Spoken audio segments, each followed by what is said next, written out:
Howdy guys, this is Keisha, your Fit Camp coach at Discovery, and I have a special treat for you.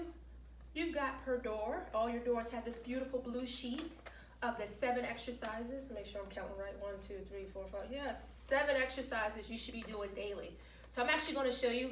Rhonda's been awesome enough to be putting it on the 1390 on how to do it, but I will personally do it for you so you can kind of see how to do these moves. And on top of that, even if you've mastered some of them, the next level of the words of, like I say, Beyonce, this is a chance for you to level up. So the first one is called the wall push-ups. I don't really have a wall, but I'm gonna act like I have a wall here. If I was on the standing up, I'll show you. You'll be a wall here, and you just kind of push up on it. I'm gonna use the chair as an example. If it was, you're just starting off and it's a little too much for you can do, you want your body nice and straight. Of course, you want to be against that wall. Arms, this is most important. Make sure those arms are straight, okay? What you want to do is push down and then push back up. Again, my hips are not dropping. I'm keeping a beautiful angle, that beautiful line. You don't see my hips coming out. You don't see anything coming forward. Keeping everything nice and lined up. You want to push down and then come back up.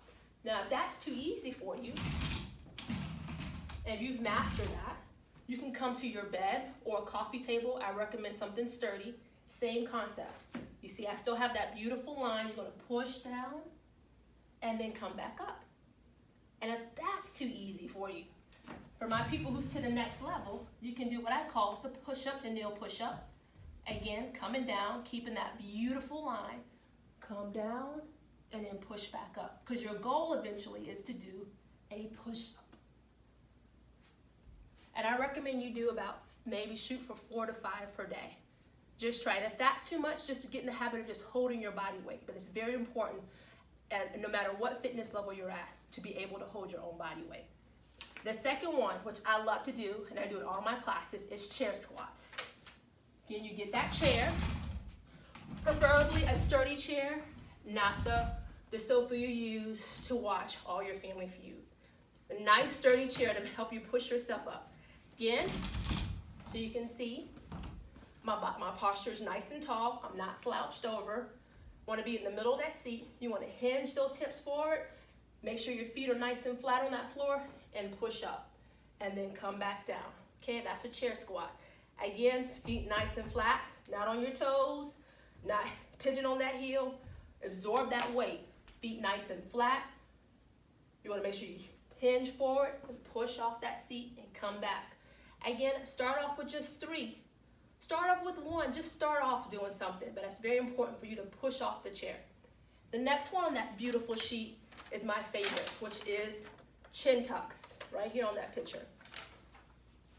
I'll do it from the side. It's the best way. I call it, you remember as girls when you didn't want to be kissed, it's that move. What you're going to do is you start off with your chin normal and you're just going to tuck it back. And it strengthens that back muscles of your neck. This is chin tucks. And it helps sometimes if you want to, you can put your 2 fingers on your chin and just push back. Just taking that chin normal and then push back. Helps with posture. And start off with just doing 3 per day. I'm at 7 per day. I try to do it throughout the day, strengthening the back of my neck muscles. And my favorite is farmer walks. Right here. It is a really wonderful exercise to do. You just basically walk with weights, and it can be with water bottles. And there's no need for me to demonstrate that. You're just walking with those water bottles or weights as long as you can, whether it's 20 seconds, 30 seconds, 10 seconds, 5 seconds. But it's a wonderful exercise besides working cardio, but also works core, it works on your grip, it works on coordination. So if you can do that, definitely do that. And then my favorite is the clamshell. I do this all the time. I'm gonna move the chair out the way. You can do this while you're watching TV. Yes, I'm getting on the floor so you can see it. All you do, have your legs nice and bent, act like your ankles are locked in, focusing on those knees opening and closing. There you go. That's all you're working on. You can do this laying down, and also you can do this in a chair. Let me show you. So this is foolproof for anybody. Again, grabbing that chair. A sturdy chair, so you can still watch Family Feud or Jeopardy while you're doing this.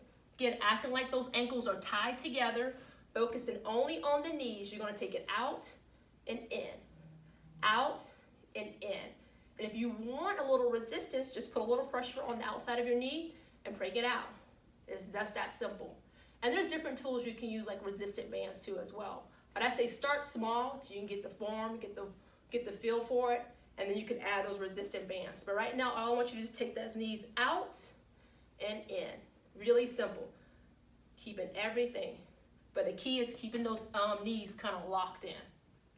Going down that sheet, chair. The single leg, I'm gonna slide that back. I'm thinking I'm still in the shot. Yes, so, maybe so. I'm gonna take it to the side. You can see this is wonderful for balance. All I want you to do is take that leg and just come up. My niece calls it the flamingo stance because she loves flamingos. But it's just a flamingo stance. You're just taking one leg off the ground, keeping it bent. The challenge is taking your hands off the chair. Now, if you need that comfort, you can definitely put your hands on it. You can do it next to a wall, a counter, but it really focuses on balance. And if you need to just do that little slight touch to give that guarantee, do that until you feel comfortable. But this is so important. And again, no matter what fitness level you're at, you need to do this. I have my track athletes do this. Sometimes they're catching a ball, but they're still focusing on doing that one-legged balance. And my final one, which is my favorite, which I recommend everybody should do, is called the bridge. I'm coming to the floor because this is a floor exercise. I think I'm still in view. You're just gonna lay down.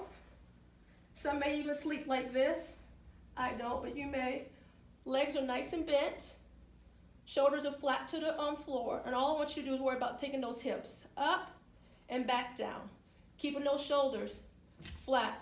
Bringing those hips up and back down. That's all you're doing. It's so simple. But when you're coming up though, this just takes it to the next level. Squeeze the glutes. Squeeze those glutes. There you go. Breathe, and don't try to throw the body up. This is not it. We're not flapping like a fish. Again, squeeze those glutes, bring those hips up, and breathe. If you do those 7 exercises every day, I know you're going to feel a difference in your body. I do them every day. I try to incorporate it every day, and I encourage you to do the same thing. Thank you.